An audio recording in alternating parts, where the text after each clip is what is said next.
Hello, it's Ricardo, and yes, Chapter 4, 3.3 of Beyond is with us. The final update, the huge update that's been released by Frontier Developments for Elite Dangerous is now here. Finally, after all that waiting. And what a huge update it has been. Now, the deployment of this patch was not without its problems yesterday. Servers were a bit sporadic, up and down. There were still some server issues as well. That, of course, some intermittent connectivity issues. That's been quite frustrating, should we say, for some of the player community. But, you know, hey, it's a huge update. It's a huge server farm, no doubt. Lots of people are going to be logging on to play this new content. And as a result of this, it's not only the PC platform, it's the PlayStation platform and also the Xbox versions of Elite Dangerous as well, that also have to be maintained and patched and people connect to. As a result of this, Chapter 4 3.3 has had two patches at the moment. It's been downloaded, patch 1.26 and patch 1.27 for the PlayStation commanders as well, with also similar patches being rolled out to Xbox. Now, for previous videos, we've all seen the fact that we've got new ships, we've got exploration, we've got scanners, we've got the Codex, we've got squadrons. Oh, the list goes on and on and on. And even Thargoid incursions, a new state of Thargoid engagement where we can all get involved. And hopefully it'll start bringing the fight in regards from the Thargoids, bringing it to the player community as opposed to the other way around. That's really, I think, what we need. There's been some changes to the background simulation, more megaships and installations with some additional story attached to that. Graphical upgrades, of course, there's been more graphical upgrades and also a different cockpit user interface. All these things for an addition and an update at the end of the year will take us well into Christmas. Also, you know, there's, like I said, squadrons. Call squadrons what you want to call it. It's a clan system. People have been doing this in Elite for years anyway, but using various different tools upon the internet to get that sorted out. So what we're going to do now is we're going to take a look through in detail of what's actually been included in the 3.3 Chapter 4 Beyond update of Elite Dangerous, and get down into that nitty gritty.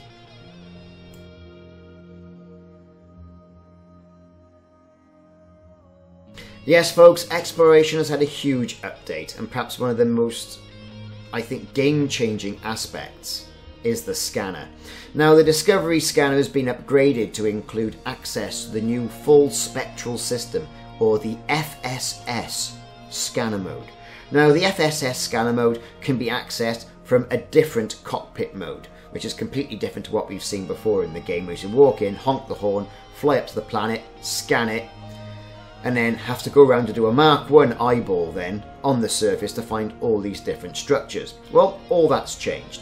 So players can use the FSS mode to discover stellar bodies, stellar phenomenon, signal sources, scenarios, distress calls, mission targets, and more. Okay? So there's now only one Discovery scanner available in the game, which is based on the basic variant. Commanders that have purchased either the intermediate or advanced scanners, so that will be me then with the advanced scanner, will receive a credit refund, and the new one will be integrated into the ship. The detailed surface scanner, however, is going to be upgraded to include access to brand new planet probes. Players can fire those probes at bodies to gather data that can be sold. The players can also use these probes to pinpoint places of interest on landable planets, as well as uncover lucrative places in planetary rings to mine. And we'll get onto mining a little bit later on.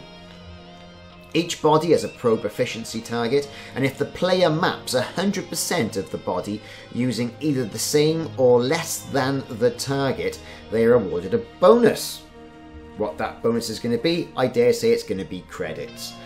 So, and the added first mapped by tag for the commander to 100% to map a stellar body and sell that data at a port will be named in the game for everyone to see, and you will be immortalized, no doubt.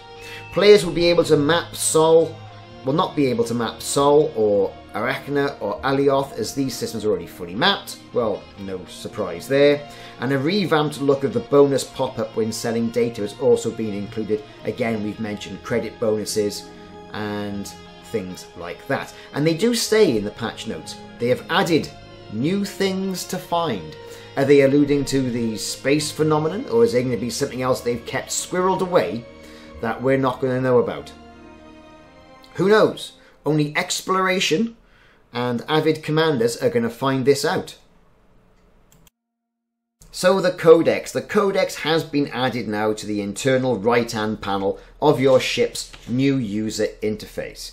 The Codex contains a couple of items: commander stats, discoveries, knowledge base, and the like. So, you know, what's it all about? Well, in-game information. You go up to these ships, you go to these planets, you scan this, you scan that, you scan ships, you encounter thargoids. All that gets put into an in-game database called the Codex.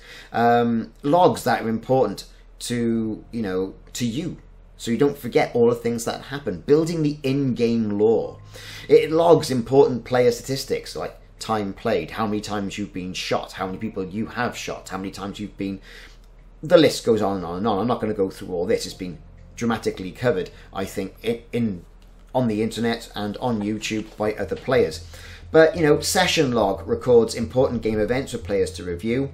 There's an archive that holds all the text and audio logs taken from the numerous narratives from across the Elite Dangerous galaxy. Now, as a result of this, the Elite Dangerous Codex will allow you to go back retrospectively and then access logs of, say, Megaships and other, you know, generation ships that you might have turned around and scanned, building up on that in-game lore. So, you know, there's also the functionality of looking at the discoveries and what you found, which I think is great. Contains either rumoured or reported or discovered entries across the 42 different galactic regions, which have all been named. And discoveries are broken down into 3 categories: stellar bodies, biological and geological, and finally then civilizations. So effectively, like I say, it is an in-game knowledge base which you can draw as a rich source of information within the game that's going to hopefully improve the Elite Dangerous Beyond in-game experience. Various articles from this rich history and lore of the Elite Dangerous universe, from the history of the superpowers to important characters, corporations. I wonder if that old League of Reparation are going to be in there, are going to be put in there, you know, and each article is narrated as well by voice to speech, which is great. So you can listen to that whilst you're flying back and forth to Hutton Orbital and all of that. Now, there are some caveats as well to the Codex. The Codex will not include your retroactive discoveries or data. This was something that was never planned, apparently, or were they able to incorporate? I suppose that would have been too much of an undertaking. Although there will be, you know, an archive of audio logs for generation ships and that sort of thing, as we've mentioned. So, that's a little caveat. So, it's all going to be in there, apart from some of the stuff that you've seen, which isn't going to be in there. So, go and revisit all that stuff and revel at all those new graphical experiences you can have with the new lighting system within this game. Now, who doesn't like a good scenario and who doesn't like a good megaship? Well, I love them both. I love the exploration and things, as you know. I like flying into a megaship, scanning its cargo, scanning, you know, its logs, if it's a generation ship as well. I like getting down to a planet, going around the bases, seeing the eerie nature. I like being involved in the immersion of the atmosphere that the game creates. And now with the graphical updates as well, I think it's going to be astounding. So what they've said as well is with megaships and installations, they've added new megaships and installations. And some megaships will move location on a weekly tick. So they're not going to be in the same place all the time. So if one gets discovered, fly out there, do what you got to do, scan it, get it into your Codex as well, else it'll start moving locations. Whether that will be on a random location or follow a flight path, we've yet to find out. With scenarios though, and this is of great interest I think to a lot of people, they've added new scenarios with voice over direction and feedback, and also on-screen choices and objectives. Great. Making the scenarios more interactive. That's what we want. Scenarios will come in the form of the signal sources, megaships, installations, and conflict zones. So you're having to go to these places. You're going to have to interrogate, you know, the megaships and installations, etc., to get this information of where these scenarios are going to be, and it'll start to play out. All sounds too good to be true. I know, it's what we've been wanting for ages. Conflict zones are now round-based, and players battle to win a round, which then feeds into the war state, which I think is great. And side objectives can appear, and if the player completes them, they are awarded a bonus of points, which is great, or a booster points. Once a round is finished, a new one will begin after a short pause. Combat-specific ambient chatter has been added as well, so you're going to get an awful lot of chatter over the comms, and ambient chatter is now in place throughout the entire game and not just around stations. Space has been really quiet up until now. Also, they've added, as they say, in excess of 3,000 lines of NPC dialogue has been added to support scenario-driven gameplay.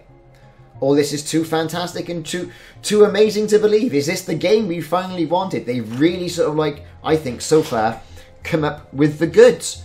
Now, there is going to be more, but I've realised I've wrapped it on. So we'll come back and discuss other items in a future video. So this is a look at the additions to Elite Dangerous Chapter 4 Beyond. That's patch 3.3 or version 3.3. That was released yesterday on the 11th of December by Frontier Development. We're going to pick this up in another video, so look out for more videos in this Beyond Chapter 4 patch series. I've been Ricardo, thanks very much for watching. If you haven't already done so, please hit the like and subscribe button. It goes a long way and it's nearly Christmas. We've all got goals we want to make, and I'm trying to get to 6,000 subscribers by the new year. Whether that's going to happen or not, hey, I don't know. But for all you console players and Xbox players, you've got this patch as well. It's not only just the PC master race, as people call us, although I don't class myself as a master race at all, just a gamer who enjoys playing space games. Again, thanks for watching and thanks for your continued support.